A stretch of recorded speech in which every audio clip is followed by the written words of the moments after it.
দেখেন 5ই আগস্টের পর থেকে জামায়াতের ক্ষমা করে দেওয়া এবং বিএনপিতেও বিভিন্নভাবে ভারতীয় দালালদেরকে পুনর্বাসন, এরপর জামায়াতের বিভিন্ন অনর্থক কথাবার্তা এবং কর্মকাণ্ড, এবং বিএনপিতে বিভিন্ন গ্রুপে গ্রুপে বিভক্ত, চাঁদাবাজি, টেন্ডারবাজি, চুরি ডাকাতি, ছিনতাই এবং বিভিন্নভাবে দলাদলি, মারামারি, কাটাকাটি, খুনোখুনি, এমন কি না হচ্ছে, সবই হচ্ছে। এই যে বিএনপি জামায়াতের এভাবে খোঁচাখুচি গুতাগুতিতে পাক দিয়া এই যে ভারতীয় দালাল স্বৈরাচাররা পাক দিয়ে ঢুকে পড়ছে। আগে থেকে বলছিলাম না? বলছিলাম, শুনেন নাই। মূলত 5ই আগস্টের পরে বিএনপি জামায়াতের এই খোঁচাখুচি গুতাগুতির কারণে জাতির মধ্যে ঐক্য বিনষ্ট হয়েছে। এটা আগে থেকেই বলছিলাম। 5ই আগস্টের আগের মতো যদি ঐক্য থাকতো, তাহলে কোনো ষড়যন্ত্রকারী, কোনো চক্রান্তকারী কোনোভাবে সাহস করতো না যে এই চক্রান্ত করা, এই ষড়যন্ত্র করা, এই যে দেশকে অস্থিতিশীল করা, এটা কোনোভাবেই সাহস করতো না। এখন এই যে শাহবাগী, রাম, বাম সব কিছু বের হয়ে গেছে। এখন এবার দমান, এমন দমান, এমন জামাত কই, এমন বিএনপি কই, এদেরকে কারা বের করছে? এরা কিভাবে বের হয়েছে? এরা তো গর্তের মধ্যে ছিল, এরা কিভাবে বের হয়েছে?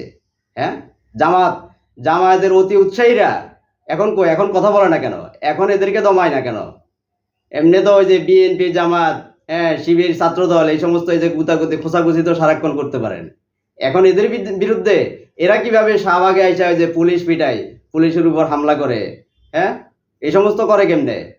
আপনারা তো বহুত এই যে 5ই আগস্টের পরে এই যে 7 মাস ধরে দেখলাম তো শুধু খোঁচাখুচিতে লিপ্ত ছিলেন। এই ভাগে এরা ঢুকে পড়ছে। চারিদিকে এই যে দেশি বিদেশি বিভিন্ন ষড়যন্ত্র চলছে দেশকে অস্থিতিশীল করবার জন্য, এই ডক্টর ইউনূস সরকারকে অকার্যকর করবার জন্য চারিদিকে উঠে পড়ে লেগেছে। আপনারা কি সেটা দেখছেন? ভালো করে অবজার্ভ করছেন? হ্যাঁ, আপনারা তো আছেন ওই যে ক্ষমতার লোভে, নিজেদের স্বার্থে আছেন, নিজেদের স্বার্থে পড়ে আছেন। কিভাবে ক্ষমতায় যাবেন, হ্যাঁ, দেশ ও জনগণের কথা ভাবেন না।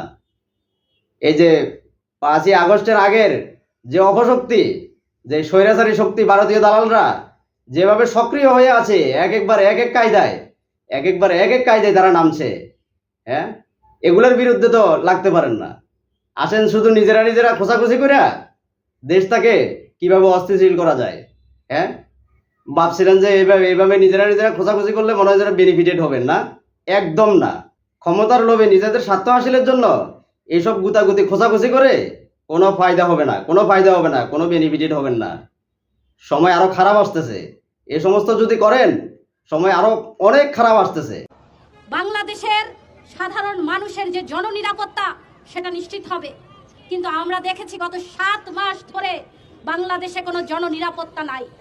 আমরা দেখেছি একের পর এক নারীর ধর্ষণ, নিপীড়ন, খুন, হত্যাকাণ্ড। আমরা দেখেছি মদতন্ত্র। আমরা দেখেছি আমাদের যে সরকার ক্ষমতায় এসেছেন, ইন্টারিম সরকার, সেই সরকার নিদারুণভাবে ব্যর্থতার পরিচয় দিয়েছেন মানুষের জানমাল নিশ্চিত করার জন্য। আমরা বলতে চাই, আজকে যে আওয়াজ উঠেছে, এই আওয়াজ নতুন কোনো আওয়াজ নয় যে নারীর যে নিরাপত্তা এটা সরকারকে দিতে হবে। আমরা বলতে চাই সরকারকে তার দায়িত্ব পালন করতে হবে। আমরা বলতে চাই, প্রশ্ন রাখতে চাই আজকে যে ইন্টারিম ক্ষমতায় আসার পর কিভাবে পূজা যে ধর্ষণ হয়েছে তার সেই ধর্ষক কিভাবে জামিন পেয়ে যায়। আমরা প্রশ্ন রাখতে চাই, নুসরাত হত্যাকাণ্ডের পর সারা বাংলাদেশ আমরা তোলপাড় করেছিলাম, রাস্তায় নেমেছিলাম।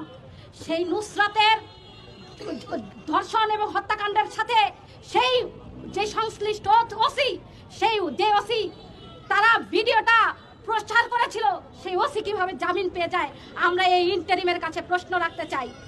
আর প্রশ্ন রাখতে চাই, 7 মাস লাগলো এই কথা বলতে যে এই ধর্ষণ, নারী নিপীড়নের বিরুদ্ধে জিরো টলারেন্স, এটা 7 মাস লাগলো। যখন সারা বাংলাদেশের নারীরা, সাধারণ শিক্ষার্থীরা রাস্তায় নেমেছে, তখন আপনাদের মনে হয়েছে যে জিরো টলারেন্স। আমরা জিরো টলারেন্স দেখতে চাই বিচারের ক্ষেত্রে। এই যে বিএনপি জামায়াত, বিশেষ করে জামায়াত, আপনারা থাকতে এই যে শাহবাগের মোড়ে কিভাবে এই যে নষ্ট বষ্ট এই যে ভারতীয় দালালরা এই যে নামে, এই যে লাকির মতো নষ্ট বষ্টরা এই যে শাহবাগের মোড়ে আন্দোলন করে এই যে স্লোগান দেয়, এরা কিভাবে আবার বেরিয়ে আসছে? হ্যাঁ, আপনারা দেখেন নাই? নিজেরা তো ঠিকই খোঁচাখুচি করেন, ক্ষমতার লোভে ধান্দায়। আর এরা যে বের হইছে, এরা যে দেশকে অস্থিতিশীল করতে চায়, এরা যে ডক্টর ইউনূস সরকারকে অকার্যকর করতে চায়, আপনারা কি দেখেন না? ডক্টর ইউনূস সরকার অকার্যকর হলে আপনাদের কি হবে? পিঠের চামড়া থাকবে? এই প্রফেসর ইউনূসের সরকার যদি অকার্যকর হয় আপনাদের কি হবে চিন্তা করছেন? একবার চিন্তা করছেন? এই সমস্ত এই যে লাকি এই যে নষ্টভ্রষ্টরা এই যে শাহবাগের মোড়ে কিভাবে নামে স্লোগান দেয়, হ্যাঁ, এরা এরা এরা এরা একটা ধান্দা নিয়ে নামছে, একটা মতলব নিয়ে নামছে। এরা ওই যে দর্শকের বিরুদ্ধে স্লোগান দেয়। আমরা কি দর্শকের পক্ষে? আমরা দর্শনের পক্ষে? হ্যাঁ, ওদেরকে স্লোগান দিতে হবে কেন? ওদেরকে দর্শকের বিরুদ্ধে ওখানে নামে শাহবাগের নামে স্লোগান দিতে হবে কেন? আপনারা কোথায়? আপনারা কেন আছেন? হ্যাঁ, আপনারা কি মরে গেছেন?